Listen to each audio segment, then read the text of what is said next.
Malaking abala sa ilang residente at delivery rider ang mga isinarang kalsada sa Maynila dahil pa rin yan sa nagpapatuloy na rally.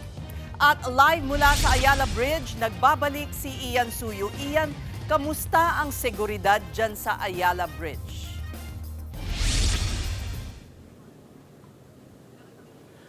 Sa ngayon nga patuloy pa rin yung ipinatutupad na high alert status ng mga miyembro ng Philippine National Police pati na rin Manila LGU dito sa bahagi ng Ayala Bridge. Dahil kung matatandaan natin, isa itong Ayala Bridge sa mga pinakamalapit na pwedeng daanan patungo sa Malacanang compound at inaasahan din nila ang posibilidad na magkaroon ng spillover ng mga rallyista mula doon sa Liwasang Bonifacio patungo rito sa tulay. Kaya kanina pa lamang or mula pa nga nung isang araw actually nakalatag na yung mga barriers dito na mga bakal, pati na rin yung mga barbed wires sa kahabaan ng Ayala Bridge. Yan ay para hindi makadaan ang mga sasakyan, lalo na yung mga nagrarally. Tanging mga residente at mga nakabisikleta lamang ang pansamantalang nakakadaan dito.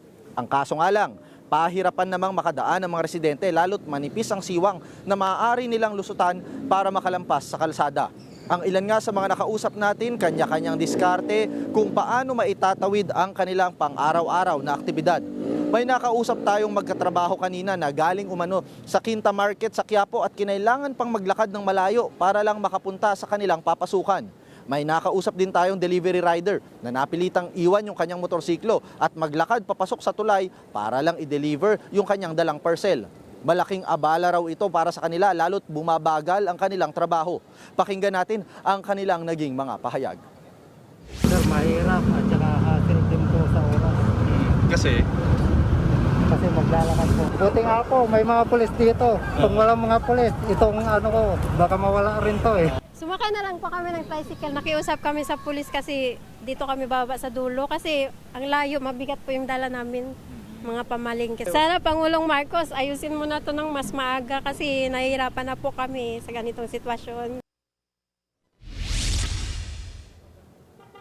kumpara noong mga nakaraang araw ay hindi na namomroblema ang mga estudyante lalo't nauna nang sinuspende ng Manila LGU ang pasok sa lahat ng antas, pampubliko man yan o pribadong eskwelahan. Narito ang pahayag nila Mayor Isko Moreno at MPD spokesperson Major Philip Ines. We've been monitoring the situation since last night here in City Hall at sa amin pong palagay para na rin po sa kaayusan ng lahat. Minabuti po ng inyong lingkod, ganito pa lamang oras, ideklara na po na walang pasok sa lahat ng level sa paaralan, pampubliko at pribado. Hindi dapat tayo maging complacent dito o maging kampante. Ang mahalaga dito, sabi ko nga, nakikita yung presensya ng mga pulis nyo dito para bantayan natin yung kaayusan. Nauna na rin naglabas ng rerouting scheme ang Manila LGU para sa mga kapatid nating motorista. Kung manggagaling po kayo sa may Romualdez Street, maaring lumiko sa kaliwa sa Ayala Boulevard at pagkatapos ay kumanan papuntang Taft Avenue. Pwede ring diretsuhin yung Natividad Lopez Street, lumiko sa kanan sa A. Villegas Street at kumaliwa naman sa C. Muñoz Street. Para naman sa galing ng San Marcelino Street, pwede ring dumaan sa Ayala Boulevard patungong Taft Avenue. At kung papunta naman sa Ayala Boulevard eastbound, pwede nang daanan yung Natividad Lopez Street. Kung galing ka naman sa may Carlos Palanca, lumiko na lamang pakaliwa papuntang Picasal Street. Sa Mendiola rin naman, maidagdag natin, nasa halos 2 kilometro lang kasi ang layo niyan. Mula sa Liwasang Bonifacio, nananatiling sarado sa mga sasakyan ang bahagi ng Recto Avenue at Legarda Street. Kaya naman ang mga sasakyang mula Quezon Boulevard at Recto Avenue na papuntang Mendiola ay pinadaraan sa Nicanor Reyes Street. Samantala, ang mga manggagaling sa Santa Mesa sa pamamagitan ng Legarda Street at napatungong Recto Avenue ay dapat dumaan na sa may Figueras Street, Earnshaw at Sergio Loyola Street. Ang mga sasakyan namang mula Picasal Street na papuntang Mendiola ay pinadaraanan na sa San Rafael Street, Bilibid Viejo bago lumabas sa may Quezon Boulevard. Ses, pakita lang natin yung sitwasyon ngayon, ngayong pasado alas 6 na ng gabi. Makikita ninyo yung maliit na siwang dito sa aking likuran kung saan dumaraan nga yung mga residente, labas-masok naman sila dyan.